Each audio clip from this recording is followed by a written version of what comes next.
The show where there are no penalties, nothing is offside, and everything is fair game. This is The Gloves Are Off.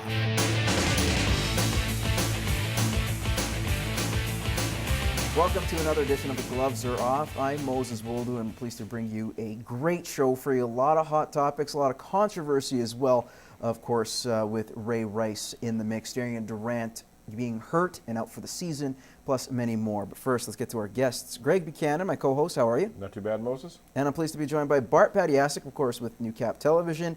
Man of all trades, looking to come out here and share his sports knowledge. And I figured one day one important guest is just going to cancel on you, so of course you're going to invite me on here. Well, that's how it is. You're a backup. Let's see how well you can do as a second stringer. But to a more serious note, we'll kick off the show right off the hop with Ray Rice. Now, a lot of allegations, of course, have come out.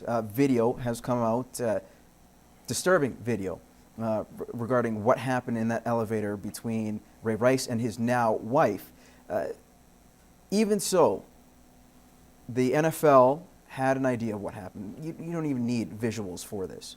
They gave him a 2-game suspension, and that was his punishment. They got a huge backlash, and now it's kind of revamped their whole abuse policy that they have, their code of conduct in the NFL. But it seems like it wasn't enough. After this video came out, the Baltimore Ravens decided to release Ray Rice, have come out and spoken against Ray Rice, even though months before they have given him the full-on support. Of course, his coach, Mr. Harbaugh, Jim Harbaugh, said that he is a great guy, he's a nice guy. Now, with what has transpired, you look at all the things that come with athletes, the hero status, entertainers, period. They're looked upon as godlike people. Should we treat them as such and treat them as role models, even though we see things like what's happened to Ray Rice go on? Oh, I've always had a hard time in that role model thing, whether it be athletes, movie stars, TV stars, whatever. We put them on such a pedestal so high up that they're bound to fall.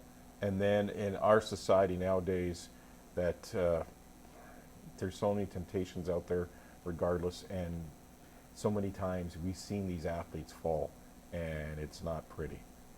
What happened with Ray Rice, I don't know what they were thinking, but they saw the video of him going in, they saw the video of her getting dragged out of the elevator. What do you think happened in there? You know, and almost to the point where the NFL, who's kidding, who probably saw that video from inside the elevator when they made their decision, and they were hoping that video would disappear, but you know, the great people from TMZ find that video, paid the price for it, and now the NFL is, it looks ugly for them. No, and I agree.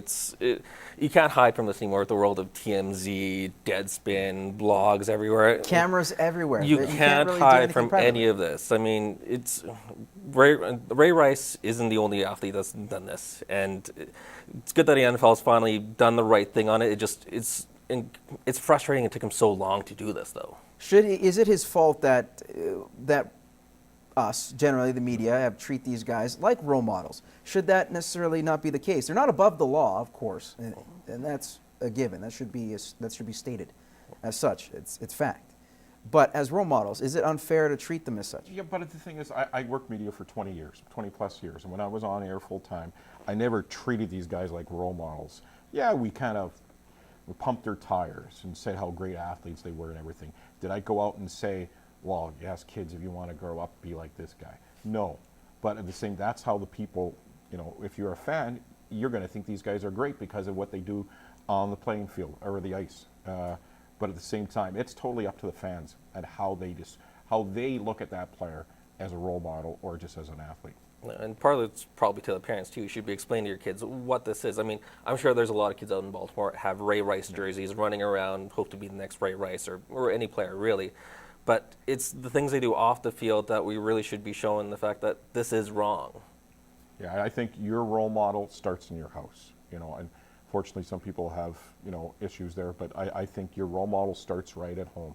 If you have role models in your home and you're setting a good framework for a person's life, that begins right in your own house. Okay, and I guess it also starts with the league itself, because they monitor themselves as such. They want to say, we are a great league, we are a family-friendly league, our players are great, so on and so forth. Then you have this happen. You just touched on it earlier when I asked you. it seems like they covered it up. And according to TMZ and the owner, Harvey Levin, he claims that the NFL knew about this well ahead of time, and that's, as such, made their decision. How much hot water, if the evidence comes out, is true that Roger Goodell will be in, and will he be back as a commissioner for the NFL? You know what? The scary thing about this is that the NFL owners pay him. They're his guy. And as long as the owners are making money and they're not dipping into their pockets for any kind of reasons, they're going to keep him on.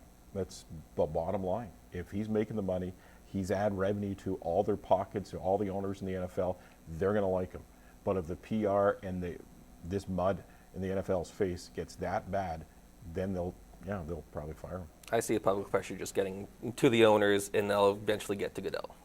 I don't think he's going to survive this season. He's got $9 billion. At least that's the revenue that they've made last season. He's probably got the best guys around him in terms of that PR machine. So do you think the NFL could at least come out with unscathed in some way out of this, maybe with minimal damage? Or is this something that's going to haunt them for quite some time? They're still going to make their money. They're going to make their money, don't get you wrong. The only thing is, and the sad thing about our society and about the media and about places like TMZ, this is the hot story this week until something else happens.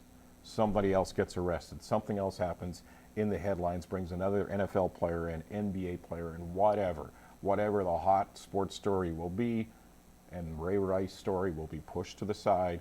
And a month from now, it won't be in the headlines. All right, guys, we're going to take a quick commercial break. When we return, we're going to talk about another NFL player. We'll talk about another football player in general, and of course, it's DURANT in the situation with the Saskatchewan Roughriders coming up.